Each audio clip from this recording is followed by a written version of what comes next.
עכשיו לעניין אחר לגמרי, דוקטור דורון שפירא, הולך בעקבות הדיילת יעל אל קדמת המטוס, הקברניט לא מרגיש טוב, גם טייס המשנה כבר קרס, דוקטור שפירא מתחיל לברר מה אפשר לעשות, ואחרי שהוא מחדיר לקברניט עירוי ו-500 מיליגרם אספירין, ניסיתי לברר מה מצבו, הוא כותב, איך הכאב, שאלתי, נסבל, ענה הקברניט, תפס בשרוול החולצה שלי ומשך אותי אליו, אתה צריך להכניס את המטוס למסלול המתנה מחוץ לשטח השדה, אחרת נתרסק. לא אמרת שהטייס האוטומטי יכול להנחית את המטוס באופן עצמאי?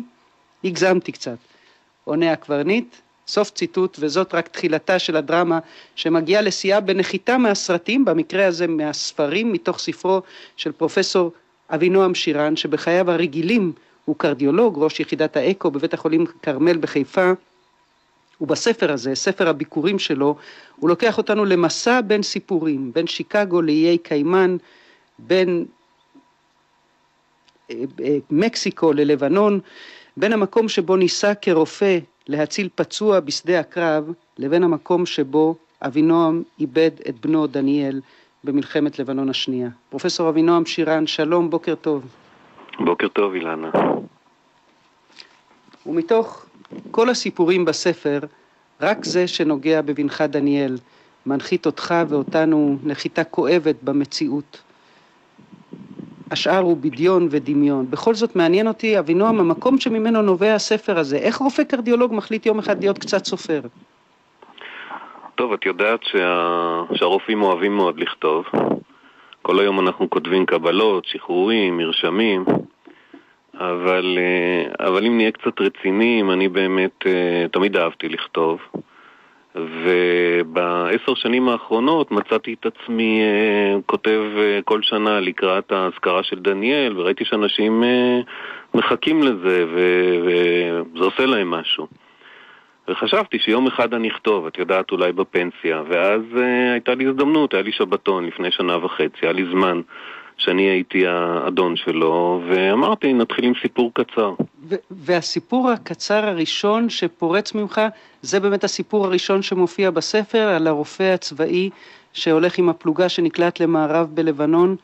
כן, הזדמנות שנייה, כן. והוא ויחד איתו גם הקורא בטוחים שהוא הצליח בניתוח הרואי, במאמץ הרואי להציל את הפצוע, את המ"פ, אבל רק מי שקורא את המשך הפרק מבין מה קרה, ואנחנו לא נעשה ספוילר, אבל שם בשיקגו, באותו שבתון שבו אתה כותב את הסיפור הראשון שלך, אתה פוגש את אלברט, המיליונר הנדיב, ואתה כותב עליו בספר, ואני תוהה דווקא כשאני קוראת את סיפורי ההרפתקאות המטורפות של אלברט, ואת עלילות ברי, הידית שלך שממריא מטוס פרטי מאיי קיימן, ומוצא את עצמו נוחת עם המטוס בלב ים, כמעט נופל שבוי בידי פיראטים מודרניים. יכול להיות שהרופא המיושב שבך, החיפאי, הירושלמי מפעם, קצת חולם באמצעות גיבוריו להיות משהו אחר, מישהו אחר לגמרי?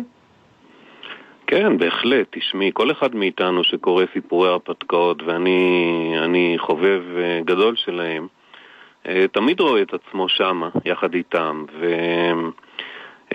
וברגע שאתה כותב את הסיפור, אז יש לך פה את החופש להיות הכל. זה מה שיפה בזה. וגם את היכולת להיות בסיטואציה שהיית בה כרופא, אבל להיות בה קצת אחרת, נגיד עם אמא ששכחה את הילד הקטן שלה באוטו, ואתה, כן. זאת אומרת, הרופא בספר יושב איתה ברגעים האחרונים של הילד. כשאתה כותב על זה, אתה מבין את הסיטואציות אחרת מאשר כשאתה חי אותן כרופא? תשמעי, הסיטואציה הזאת זה משהו את יודעת, ראיתי עוד ידיעה על ילד ששכחו אותו באוטו, ובדרך כלל כשאנשים נפגשים בכזאת ידיעה, אז הדבר הראשון שקורה להם זה שאומרים לי זה אף פעם לא יקרה, ולי זה אף פעם לא קרה, ואיזה מין אימא זאת.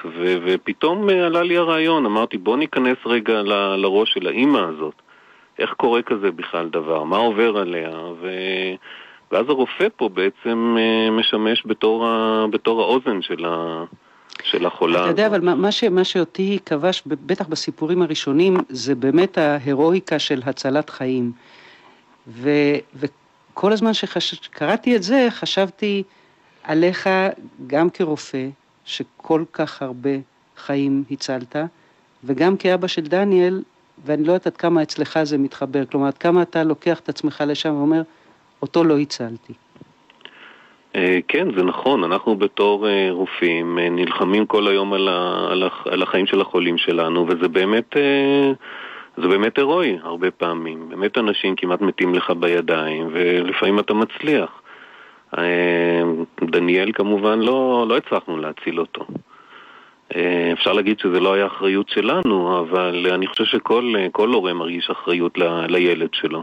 אתה יודע, כשמגיע הפרק האחרון, שאתה קורא לו ראיית לילה, ואתה מקדיש אותו לדניאל שלך, אני קוראת ומכירה כמעט כל פרט, כי יצא לי לדבר איתך בעבר, וכי דיברת וכתבת על דניאל, על הנער התמיר שהתגייס לגולני, והיה נגביסט מצטיין בגדוד 13, וב4 באוגוסט 2006 נפל בקרב במלחמת לבנון השנייה.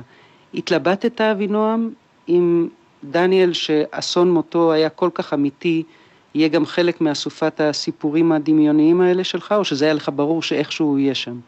לא, זה מהר מאוד היה ברור לי שאני חייב להקדיש לו סיפור, זה פשוט בער בי בפנים, והסיפור הזה של הראיית לילה, של האמצעי ראיית לילה שהגיע אליי בדרך פילית, ידעתי שאני רוצה לספר אותו, וגם מה בדיוק קרה שם, זה דבר שמאוד מאוד הטריד אותי, ואני חיפשתי דרך כאילו לראות את זה. ולא, שוב לא נסגיר את מה שקרה, וגם מה האמת ומה בדיה שם, אבל דבר אחד עובר נורא חזק, גם בלי שאתה כותב על זה מילה, שהדיאלוג שלך עם דניאל לא נפסק לרגע. כן, זה נכון, אני רואה אותו כחלק ממני. זה גם מה שכתבתי בהקדשה לספר, ולדניאל שתמיד איתנו. באיזשהו אופן אני מרגיש שהוא חי בתוכנו. כל עוד אנחנו חושבים עליו, מדברים עליו. ועכשיו גם בספר הזה, יש רופא במטוס. פרופסור אבינועם שירן, אבא של דניאל. תודה רבה לך. תודה אילנה.